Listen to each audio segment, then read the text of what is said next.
On the 26th of December 2004, news of the tsunami spread to a shocked world. A natural disaster had occurred on an unprecedented scale. The loss of life and destruction along hundreds of miles of coastline was massive. Humanitarian organizations worldwide came together to bring immediate aid to the victims.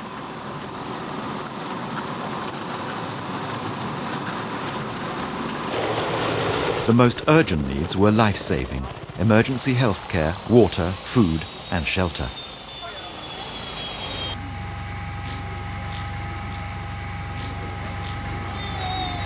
Within hours, volunteers from the Red Cross Red Crescent Movement were in the front line, providing first aid and shelter, and starting the terrible job of removing bodies from the wreckage. The International Committee of the Red Cross was already at work in the war-torn areas of Aceh, Indonesia and parts of Sri Lanka. The organization took the lead in these regions, opening its warehouses and calling on staff already in the conflict zones to act immediately. The first days were almost overwhelming. I've never seen anything like it. All these dead bodies in the streets. There is nothing that can compare with this. Nothing. In the chaos, people desperately searched for lost husbands, wives and children.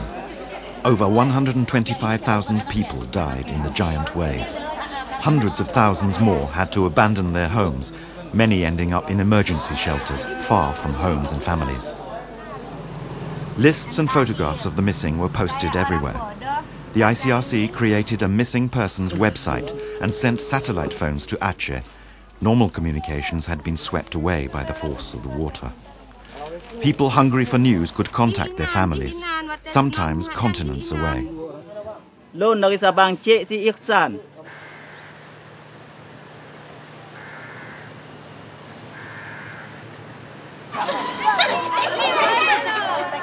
Coastal areas in North and East Sri Lanka were devastated. More than 30,000 people lost their lives and hundreds of thousands more their homes. In the first days, people found emergency shelter in schools and public buildings. The ICRC handed out thousands of kits of basic household goods, blankets and tarpaulins. For the time being, they need a lot of household utensils like kitchen set, like sleeping mats and basic items. And in the future, they will need cash and a house to live or a tent. We try to help the most affected population first, the people who were living on the coast, and we may assist the resident population too in the middle term. From the earliest days, Sri Lankan Red Cross health workers already in the field gave first aid.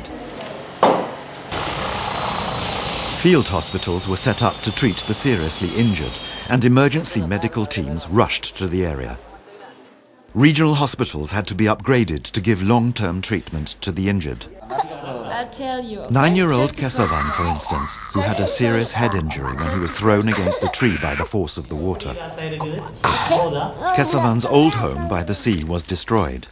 He and his parents are living inland until a decision is made about where they can rebuild their house.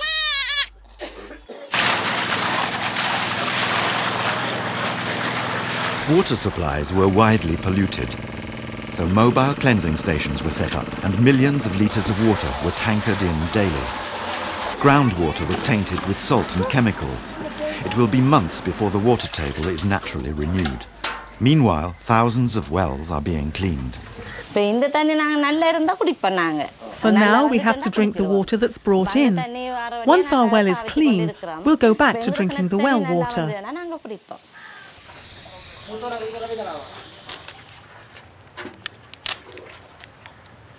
It's important to take care of the wells, to cover them, for example, and they will have better knowledge to next time to take care of their wells.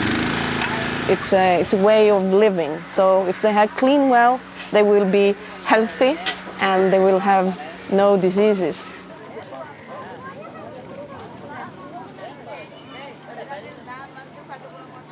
5 weeks after the disaster, people were moving from emergency welfare centres into transit camps.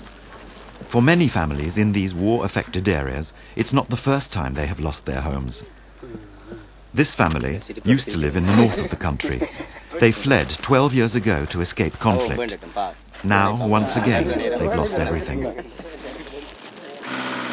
The authorities and humanitarian organisations work together to find land for new homes, but it's a slow process. It does seem a long time, but to us that are here, it doesn't seem that long at all when we're trying to get the conflicting information, trying to understand, trying to assist where it's possible. This site here was brought up because it's already state land. It's not possible to immediately dispossess others that own land. For the people here, the urgent need is to get back to normal. We're going to put our tent up here. At the moment, we're staying in a primary school.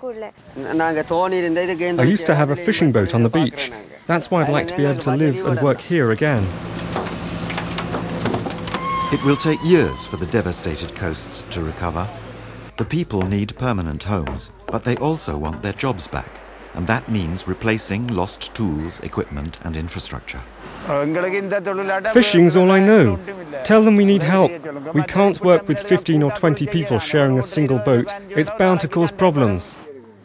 In the months to come, the ICRC will return to its usual work of helping the victims of conflict in Sri Lanka and Indonesia.